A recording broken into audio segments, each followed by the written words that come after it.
할렐루야. 오늘도 말씀 속에서 우리를 찾아오신 하나님 만날 수 있기를 축복합니다. 모세 오경을 주석해 놓은 유대교의 미드라시라는 그 문헌집에 이런 이야기가 전해져 내려오고 있습니다. 한 번은 다윗 왕이 궁중에 세공인을 불러서 반지를 하나 만들게 합니다. 그러면서 그 반지에 하나의 글귀를 써 넣으라고 하는데, 전쟁에서 크게 이겼을 때 교만하지 않고 대신에 크게 패하거나 절망에 빠지게 될 때 좌절하지 않고 용기와 희망을 줄 수 있는 그런 글귀, 우리 식으로 하면은요, 일희일비하지 않을 수 있는 그 문구를 하나 넣어 달라고 합니다. 자, 그런데 이때 그 세공인이 새겨 넣은 글귀가 여러분 너무나 잘 아시는 이 또한 지나가리라. 이 또한 지나가리라. 여러분, 그렇죠? 권력과 명예도, 부와 사랑도 다 지나갑니다. 지금 아무리 화려한 전성기를 보내고 있다 할지라도, 이 전성기가 영원할 것 같아도 세상에 영원한 것은 없죠. 권불 10년이고 화무 11홍입니다. 근데 여러분, 부와 성공만 그런 게 아니라 슬픔과 치욕도, 그리고 실패와 아픔도, 가난과 수치도 다 지나가는 거예요. 물론 지금의 상황만 놓고 보면은 그런 말 할 수 없을 것 같기도 합니다. 평일 대낮인데도 등산복 차림의 그 중년 남성들이 많다고 합니다. 퇴직하고 나서 갈 데가 없는 거예요. 할 일이 없는 거예요. 뭐 건강을 위해서 산에 간다곤 하지만 그 마음이 편하겠습니까? 지금 이 시간에도 사경을 헤매면서 병마와 싸우는 분들이 있어요. 하루아침에 노숙자 신세가 돼서 식판을 들고 밥을 먹기 위해 줄을 서 있는 분들도 있습니다. 우리 가운데도 정말로 큰 슬픔 가운데 힘들어하는 분들도 계셔요. 이런 분들에게 괜찮습니다, 이 또한 지나갑니다, 그렇게 말한다고 위로가 되겠습니까? 그런데 그래도 드릴 수 있는 말씀, 이 또한 지나가는 줄 믿습니다. 계속해서 요한계시록에 기록된 하나님의 나팔 재앙 우리가 다루고 있어요. 첫 번째부터 네 번째 그 나팔 재앙은 그 대상이 땅과 바다, 강과 천체와 같은 자연계에 임하는 것이었고요. 또 그 수단도 자연의 파괴나 전쟁과 같은 간접적인 것이었어요. 근데 이 다섯 번째 이제 나팔부터는요, 그 대상이 자연계가 아니라 우리 사람에게 직접적으로 미치는 것이고, 그 심판의 도구도 사탄이 직접 그렇게 이 일을 행하고 있습니다. 무엇보다 이제 이 두 재앙이 지나고 나면 더는 하나님의 자비가 없어요. 오늘 13절 말씀이 그래요. 내가 또 보고 들으니 공중에 날아가는 독수리가 큰 소리로 이르되 땅에 사는 자들에게 화가 있으리니 이는 새 전사들이 불어야 할 나팔 소리가 남아 있음이로다. 예, 네 번째 나팔까지 불었어요. 그 나팔, 네 번째 나팔까지만 해도 대단한 것이었어요. 근데 아직 뭐 세 개의 나팔이 더 남았거든요. 앞서 소개했던 그 재앙보다 훨씬 더 가혹할 것을 예고하고 있는 것이죠. 그래서 이 다섯 번째 재앙, 그 나팔을 소개하고 나서 이렇게 말하죠. 12절에 첫째 화는 지나갔으나 보라, 아직도 이후에 화 둘이 이르리로다. 다섯 번째 천사가 나팔을 불니다. 그러자 하늘에서 땅에 떨어진 별 하나가 열쇠를 받아요. 무저갱을 여는 것으로 시작됩니다. 여기서 하늘에서 떨어진 그 별 하나, 일반적으로 사탄을 일컫는 말입니다. 자, 근데 이 사탄이 하나님께로부터 열쇠를 받아요. 그러면서 무저갱을 열게 되는데, 이 무저갱은 말 그대로 한번 떨어지면 나올 수 없는 그런 깊은 바닥이 없는 구덩이. 보통 구덩이 바닥이 있잖아요. 근데 이 무저갱은 바닥이 없어요. 근데 그렇다고 특정한 어떤 물리적인 공간을 말하는 게 아니라 악한 사탄이 거하는 그런 처소, 또 심판의 장소를 상징적으로 표현한 것이죠. 누가복음 8장에 보면은 군대에 귀신 들린 자가 예수님께 간청을 합니다. 제발 나를 무저갱으로 들어가라고만 하지 말아 주십시오. 그러면서 저 돼지떼에 들어가게 해달라고 하지 않습니까? 그것만 봐도 이 무저갱이 어떤 곳인지 우리가 알 수 있어요. 근데 이 무저갱이 열리자 화덕에 그 피오르는 연기처럼 황충, 메뚜기 떼가 나오는데, 이 메뚜기 떼에는요 꼬리에 정갈의 꼬리 같은 게 있어요. 그래서 그 꼬리로 사람들을 5달 동안 괴롭힌다고 합니다. 근데 중요한 것은 이 고통이 얼마나 심한지, 사람들이 죽고 싶어도 차라리 나를 죽여달라고 해도 죽지 않는 거예요. 6번째 나팔이 붑니다. 그러자 이번에는 큰 강 유프라테스에 결박한 4천사들이 노임을 받아요.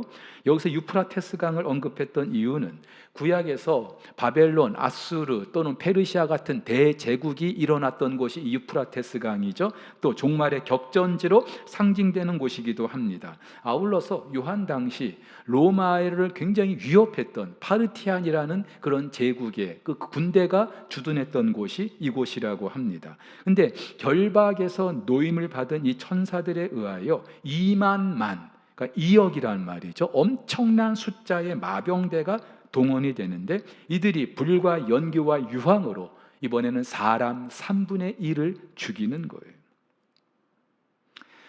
한마디로 이 5번째는 황충의 그런 이미지로, 그리고 6번째 이 나팔은 엄청난 그런 파르티안 군대 2만이라고 하는 그 엄청난 숫자의 그 이미지로 사탄의 그런 공격이, 재앙이 얼마나 거셀 것인지를 말해주고 있습니다. 자, 그렇다면 이 두 재앙을 우리가 이렇게 다루면서 우리가 생각해야 될 것이 있는데, 첫 번째는요, 이 심판의 도구로 쓰임받는 존재가 누구인지를 알아야 돼요.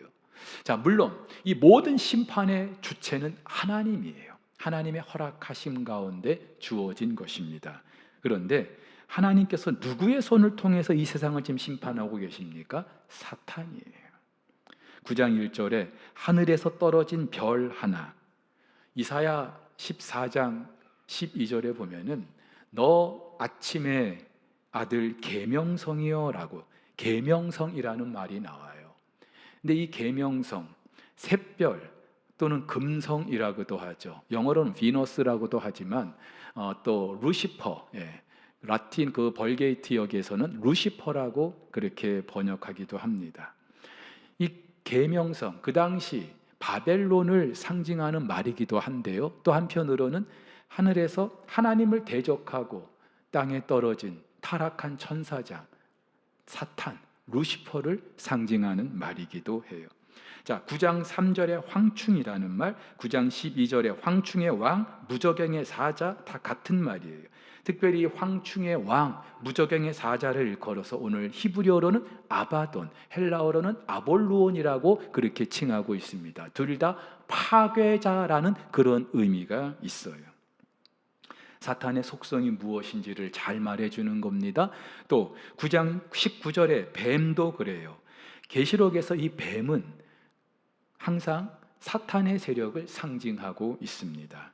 자, 그런데 이들이 권세를 자기들이 임의로 그렇게 행하는 게 아니라 사람들을 해야 할 그 권세를 받았대요. 누구한테 받았을까? 하나님으로부터.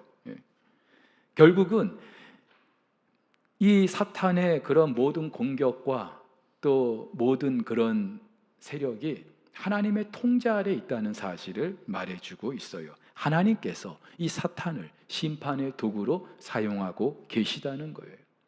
자, 그럼 두 번째, 이 심판과 재앙이 임하는 그 대상이 누구일까요?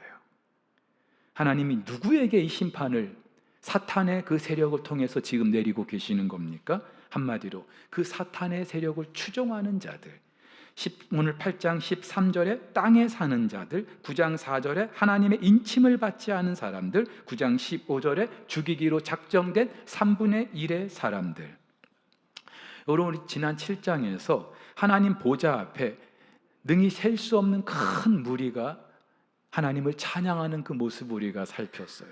근데 자, 이들에게 공통점이 있다면 이마에 무엇을 받았어요? 하나님의 하나님의 도장을 받았어요. 너는 내 거야. 하나님께서 그들의 이마에 도장을 찍어 주셨어요. 이 땅의 교회 공동체를 말하는 거예요.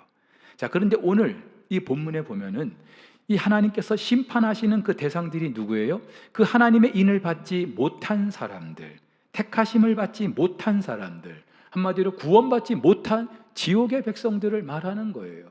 나중에 13장에 가면은 하나님께서 이들은요, 그 하나님의 인 대신에 짐승의 표, 666이라고 하는 그 짐승의 표를 받게 됩니다. 한마디로 이들에게 하나님의 심판이 임하는 거예요. 자, 여기서 우리가 알 수 있는 게 있어요. 사탄은 누구를 괴롭힙니까? 누구를 괴롭혀요? 자기에게 속한 사람들. 물론 하나님의 인을 맞은 사람들도 이 심판과 재앙의 시대에 지나요. 그런데 궁극적으로 하나님께서 심판하고자 하시는 그 대상, 사탄을 통하여 심판하고자 하는 그 대상은 하나님의 인을 받지 못한, 택하심을 받지 못한 그 사람들. 근데 사탄이 자기에게 속한 사람들을 지금 죽이고 멸하고 있는 거예요. 근데 이게 바로 사탄의 본질이죠. 여러분, 적어도 우리 편은 건들지 말아야 되는 거 아닙니까? 팔은 안으로 굽는 거 아니겠어요? 그래서 내 편은 건들지 않는 거예요. 상대를 건드려야죠. 괴롭혀야죠. 죽여야죠. 근데 사탄은 자기 편인데 자기 편의 사람들을 죽이는 거예요. 괴롭히는 거예요. 여러분, 겉으로는요, 사탄이 자기를 따르면 뭐 대단한 것이 있는 것처럼 그렇게 우리를 속삭입니다. 뭐 엄청난 부귀영화를 누릴 수 있을 것처럼 그렇게 우리를 유혹합니다. 하지만 결국은 우리의 것을 빼앗고 죽이고 결국은 우리를 망하게 하는 것이 사탄의 속성이에요. 그래서 예수님도 이렇게 말씀하시죠. 도둑이 오는 것은, 사탄은 우리의 것을 도둑질하고 죽이고 멸망시키는 것뿐이라고요. 뭐 사탄을 따라가면은 뭐 대단한 것을 누릴 수 있을 것처럼 착각하는데 그 순간은 그럴 수 있어요. 근데 결과적으로는 여러분, 사탄은요, 우리의 시간을 빼앗습니다. 물질을 빼앗고 건강을 빼앗고 관계를 다 망치게 하고 결국은 우리를 죽이고 영원한 지옥의 그 형벌에 떨어지게 하는, 이게 사탄이 하는 일이에요.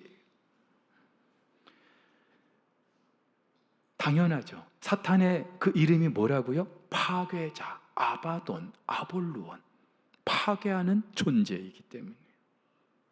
근데 이걸 모르는 어리석은 인간들은요, 그 사탄의 그 음성을 따르면, 그 속삭임에 따르면 뭔가 내가 대단한 걸 누릴 수 있을 것처럼, 아담과 하와가 그렇지 않았습니까?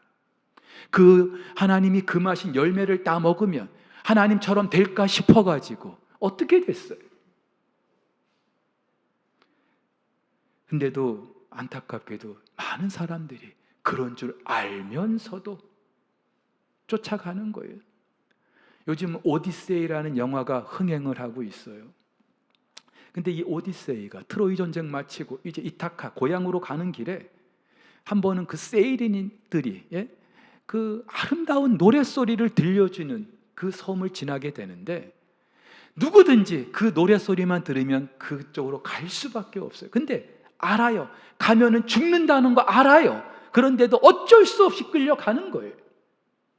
여러분, 보편적인 중독이라는 게 그렇지 않습니까? 많은 중독에 시달리고 있어요. 근데 이 중독이 결국은 우리를 망하게 한다는 거, 파괴한다는 거 알아요. 그런데도 멈출 수가 없는 거예요. 더 안타까운 것은 이런 엄청난 심판을 하시는데도 불구하고 사람들이 깨닫지를 못해요. 여전히 회개하지 않아요. 여러분, 지난 역사를 한번 보세요. 타산지석이라고 적어도 지난 역사 속에서 잘못된 사람들이 걸어갔던 그 길, 그 전철, 그것을 우리가 생각만 해도 우리는 똑같은 길 가지 않을 수 있어요. 그런데 참 사람들이 어리석죠? 그 길을 또 가요. 잘못된 길인 줄 알면서 또 가요. 지금도 얼마나 많은 사람들이 이런 길을 걷고 있습니까?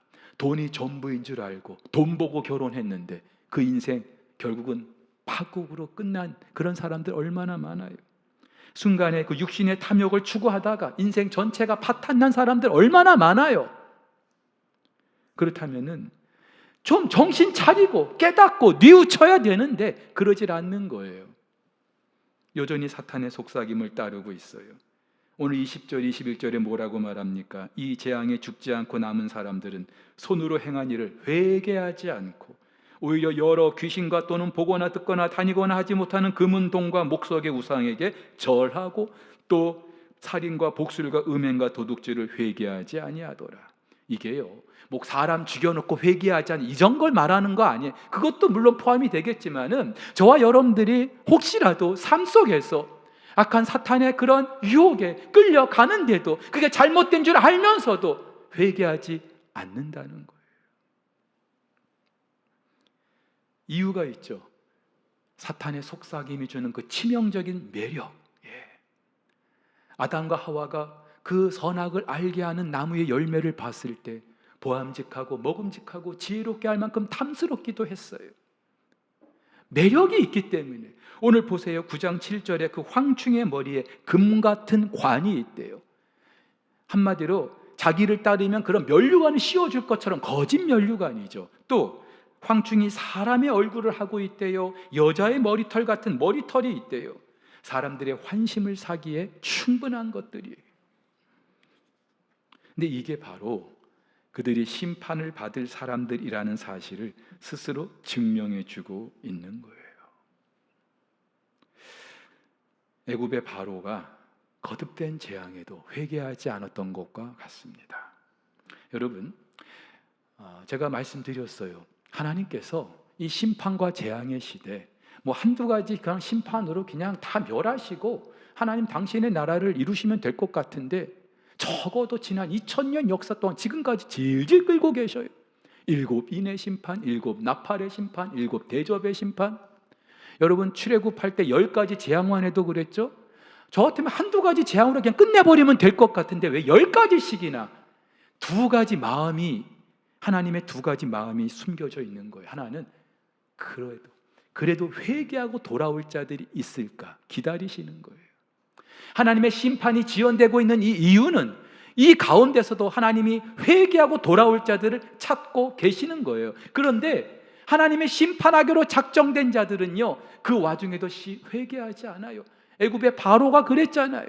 아니 오히려 하나님이 그 마음을 완악하게 했다고요.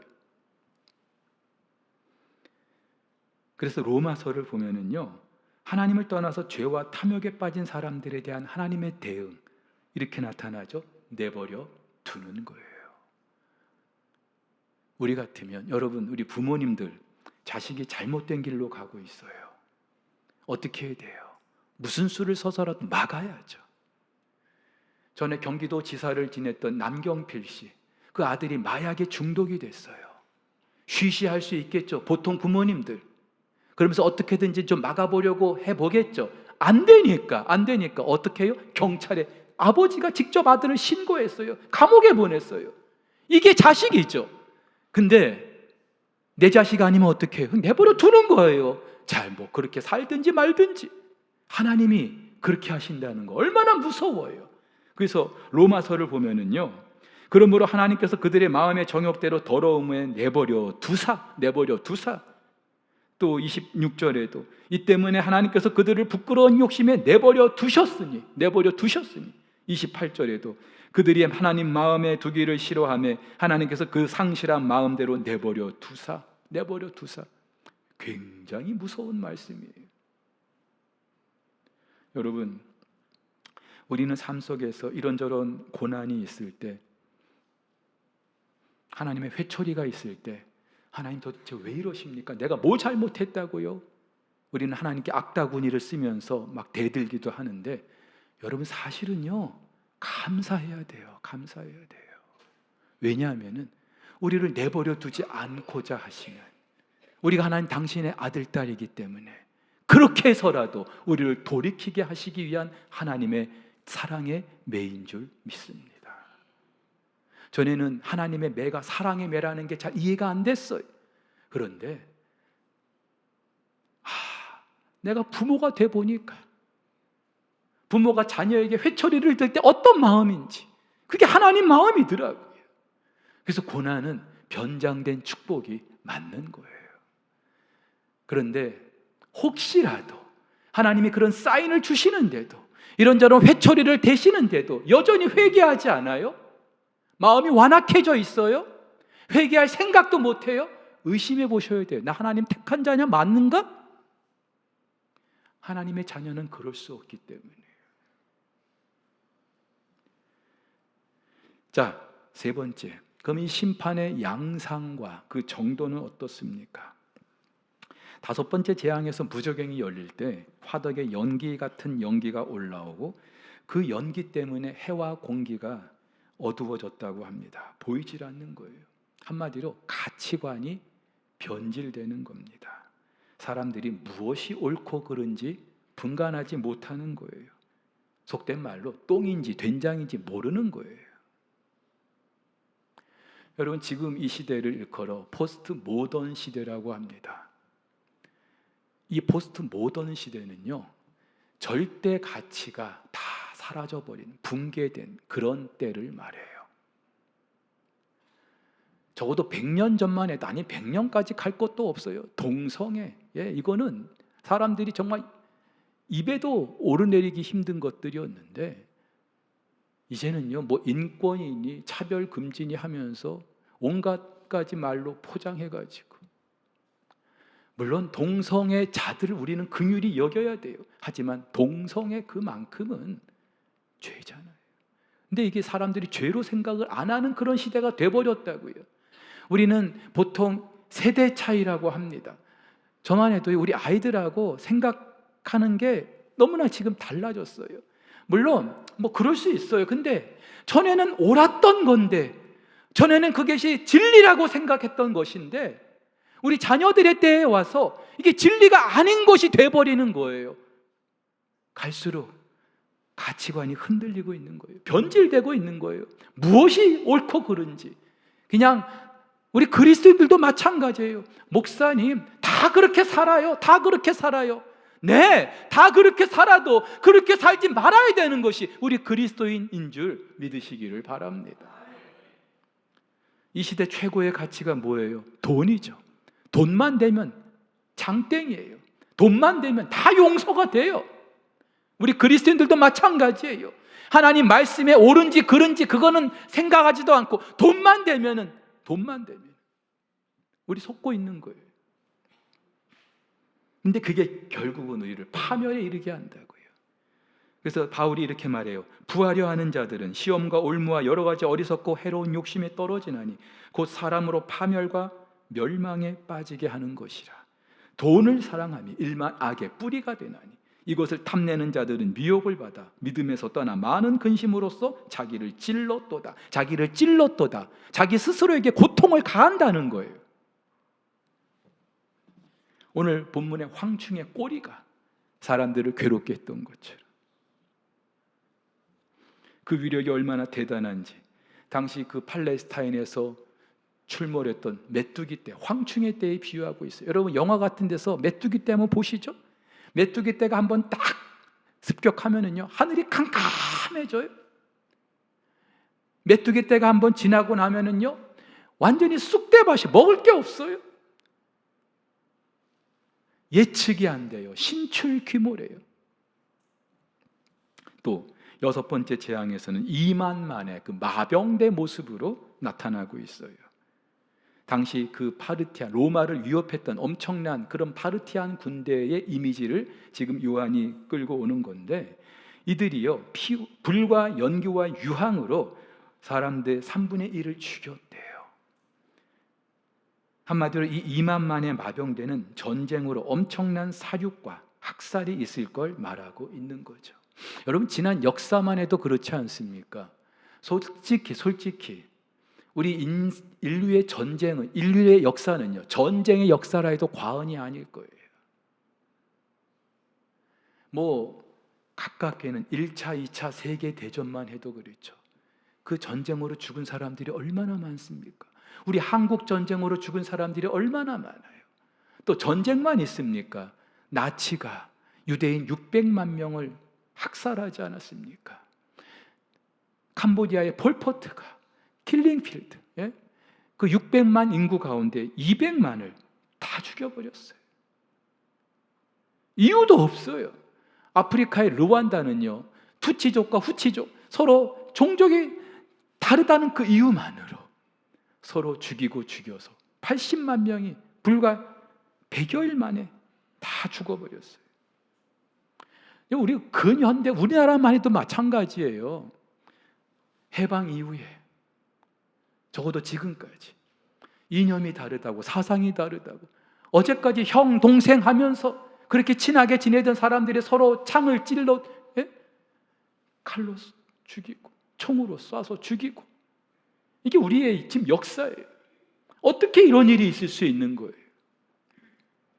그들 뒤에는 사탄의 세력이 있기 때문에 오늘 19절에 말하고 있어요. 이 말들의 힘은 입과 꼬리에 있으니 꼬리는 뱀 같고 그 꼬리에 머리가 있다고요. 꼬리에 머리가 있다. 그 배후에 사탄이 있다는 거예요.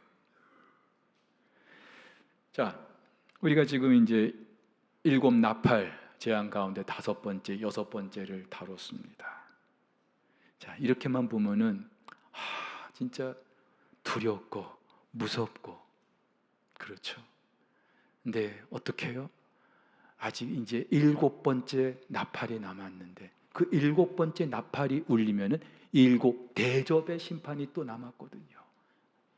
아직 반도 안 왔어요. 이렇게 생각하면은 정말 두렵죠. 무섭죠. 그런데 우리가 중요한 것은 이 모든 것이 사탄의 세력에 의해서 지금 행해지고 있지만 그 사탄이 누구의 주권 속에 있습니까? 하나님의 주권 속에 있어요. 하나님의 그 손 안에 있어요. 하나님의 통제 아래 있어요. 여러분 보세요. 오늘 9장 1절에서 하늘에서 떨어진 그 별 하나가 무저갱을 여는 열쇠를 누구한테 받아요? 하나님께로부터 받아요. 9장 3절에 황충이 정과과 같은 권세를 받는다. 9장 4절에 황충에게 하나님의 인침받은 자들을 해하지 말라고 명하시는 분이 누구예요? 9장 14절에 그 결박한 네 천사를 놓아주는 분이 누구예요? 9장 15절에 하나님이 정하신 때가 있다는 이 모든 말씀들을 우리가 볼 때에 사탄의 세력이 아무리 파괴적이고 우리를 무섭게 하는 것이지만 결국은 하나님의 주권 속에 있다는 사실, 하나님의 그 손 안에 있다는 사실, 여러분 명심하시기를 축복합니다. 이 세상이 걷잡을 수 없고 더 이상 통제가 되지 않는 그런 세상인 것 맞죠? 여러분도 솔직히 돌아가는 세상을 보면은요, 그런 것 같지 않아요? 더 이상 어떻게 할 수가 없는 것 같은. 하지만 그래도 하나님의 그 주권 속에 있다는 사실. 여러분 욥이 그랬잖아요. 한 인격체가 감당하기 너무나도 힘든 그런 고통을 겪었어요. 그런데 하나님이 그것에 그냥 방관하신 게 아니죠. 허락하셨을 뿐이에요. 사랑하는 우리 성도 여러분, 그렇다고 해서 하나님이 심판을 조장하시는 분이냐? 절대 아니에요. 오늘 본문에서도 이 모든 심판이 사탄에 의해서, 근데 더 정확히 말씀드리면은요, 우리 인간의 탐욕 때문이에요. 우리가 겪고 있는 모든 심판과 재앙은요, 우리의 욕심이 불러온 결과들이에요. 사탄은 이런 우리의 욕심을 이용해서 우리를 지금 힘들게 하고 괴롭게 할 뿐인 거예요. 자, 여기서 저와 여러분들이 정리를 하고 지나갈 게 있어요. 이 모든 것이 하나님의 주권 속에 있다면 이 사탄의 세력, 이 영적인 세력에 대해서 우리가 어떻게 정리를 할 필요가 있습니까? C.S. 루이스는요, 스크루테이프의 편지에서 이렇게 말하고 있어요. 인간이 악마에 대해서 빠지기 쉬운 2가지 오류가 있다. 그 내용은 서로 정반대이지만 심각하기는 마찬가지다. 하나는 악마의 존재를 믿지 않는 것이고 또 다른 하나는 악마를 믿되 불건전한 관심을 지나치게 많이 쏟는 것이다. 그러니까 이런 거죠. 사탄의 그 영적인 세력을 우습게 생각하는 거예요. 지가 있어, 세상에 귀신이 어디 있어 하면서 우습게 생각하는 거예요. 아니에요. 사탄의 세력, 영적인 세력은 반드시 있어요. 그렇다고 너무 또 거기에 몰입돼가지고 그 사탄의 세력이 나를 어떻게 할까 싶어가지고 안절부절 못하는 것도, 이것도 바람직하지 않아요. 균형을 갖추고 있대. 그러나 이 모든 것이 하나님의 주권 속에 있다는 사실, 우리는 명심하시기를 축복합니다. 왜냐하면 이 사탄의 세력은요, 결국은 무저갱에 들어가요. 나중에 우리 요한계시록을 보면은 이 하나님께서 사탄의 세력을 결국은 그 무저갱에 집어넣어 버리셔요. 심판하시는 거예요. 사탄도 알고 있어요. 자기의 때가 이제 얼마 안 남았다는 걸. 그래서 보세요. 시간이 지나면서 더 기승을 부리는 거예요. 더 발악하는 거예요. 여러분, 세상이 갈수록 더 악해지잖아요. 더 불의해지잖아요. 더 거짓되고 더 흠난되고.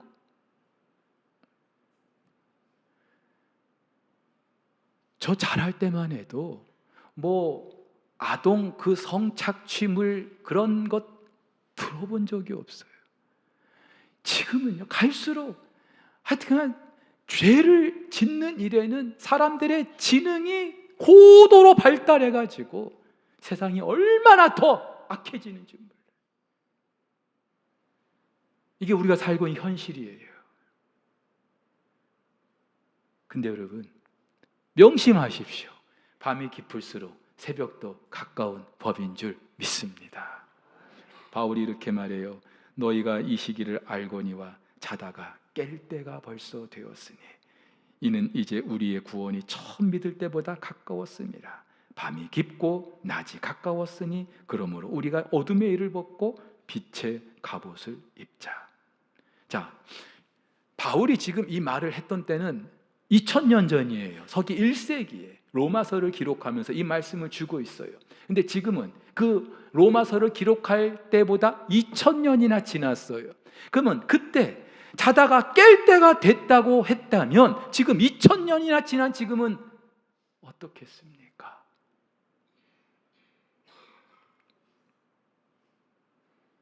여러분, 밤이 깊을수록 더 이상 앞을 분간하기도 어려워지지만, 그러나 한 가지 역설이 있어요.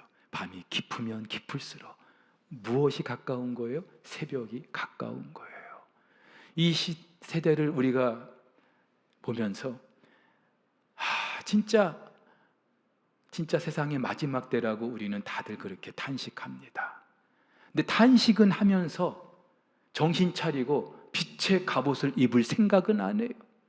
그저 탄식만 하고 푸념만 늘어놓으면서 새벽이 가까이 온다는 사실은 우리가 놓치고 있는 거예요. 여러분, 예수님의 그 비유 가운데서도 예수님의 재림,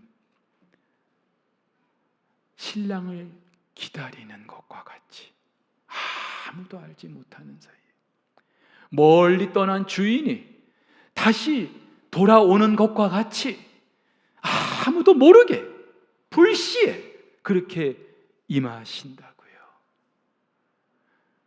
우리는 그때와 시를 알 수가 없어요. 그러나 우리가 예측은 할 수 있어요. 때가 깊다는, 이 밤이 깊다는 사실. 그러면 우리는요, 이 밤이 깊은 이 현실로 말미암아 탄식하고 우리가 푸념만 늘어놓을 게 아니라 이제 주님 오실 때가 가까이 왔다는 그 사실 우리가 명심하고 그 예수님 맞을 아름다운 신부의 준비할 수 있기를 예수님의 이름으로 축복합니다.